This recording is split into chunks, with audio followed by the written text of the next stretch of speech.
মার্কিন বন্ডের দীর্ঘদিনের আধিপত্য ভেঙে বিশ্বের কেন্দ্রীয় ব্যাংকগুলোর রিজার্ভে এখন শীর্ষস্থান দখল করেছে স্বর্ণ। ভূরাজনৈতিক উত্তেজনা এবং আমেরিকার ক্রমবর্ধমান ঋণের বোঝার কারণে নিরাপদ আশ্রয় হিসেবে স্বর্ণের রিজার্ভ এক লাফে বেড়ে ২৭% পৌঁছেছে, যেখানে মার্কিন বন্ড নেমেছে ২২%। দীর্ঘদিন ধরে বিশ্বের সবচেয়ে নিরাপদ বিনিয়োগের মাধ্যম হিসেবে পরিচিত মার্কিন সরকারি বন্ড বা ট্রেজারি বন্ডের আধিপত্যে এবার বড় ধাক্কা লেগেছে। ভূরাজনৈতিক উত্তেজনা, ডলারের মান ওঠানামা এবং যুক্তরাষ্ট্রে বাড়তে থাকা ঋণের বোঝার কারণে বিশ্বজুড়ে কেন্দ্রীয় ব্যাংকগুলোর রিজার্ভ ব্যবস্থাপনায় এক ধরনের পরিবর্তন দেখা যাচ্ছে। নিরাপদ হিসেবে পরিচিত মার্কিন বন্ডের জায়গা দখল করে এখন কেন্দ্রীয় ব্যাংকগুলোর সবচেয়ে পছন্দের বিনিয়োগ হয়ে উঠছে স্বর্ণ। ইতিহাসে প্রথমবারের মতো বৈশ্বিক কেন্দ্রীয় ব্যাংকগুলোর রিজার্ভে স্বর্ণের অংশ বেড়ে ২৭% পৌঁছেছে, যা এক বছর আগেও ছিল ২০%। বিপরীতে মার্কিন ট্রেজারি বন্ডের অংশ গত বছরে ২৫% থেকে নেমে এসেছে ২২%।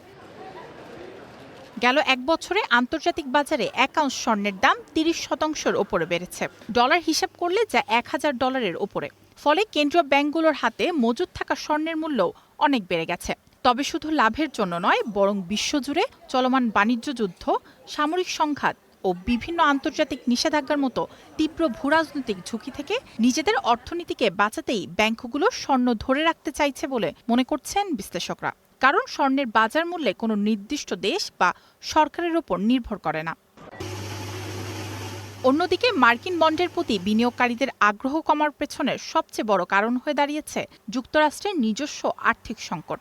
দেশটির ঋণ ও জিডিপির অনুপাত ১০০%-র ঘর পেরিয়ে বর্তমানে ১২০%-র ওপরে চলে গেছে, যা দীর্ঘমেয়াদে মার্কিন বন্ডের নিরাপত্তা নিয়ে বড় প্রশ্ন তৈরি করছে। মার্কিন ফেডারেল রিজার্ভের তথ্য অনুযায়ী বিভিন্ন দেশের কেন্দ্রীয় ব্যাংকের কাছে থাকা মার্কিন বন্ডের মূল্য প্রায় $৮,২০০ কোটি কমে $২.৭ ট্রিলিয়ন নেমে এসেছে, যা ২০১২ সালের পর সর্বনিম্ন।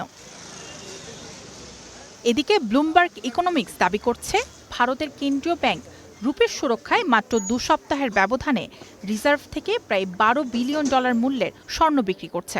যদিও রিজার্ভ ব্যাংক অফ ইন্ডিয়া এই খবরকে সম্পূর্ণ ভিত্তিহীন বলে উড়িয়ে দিয়েছে। মায়াশিকা রহমান, স্টার নিউজ।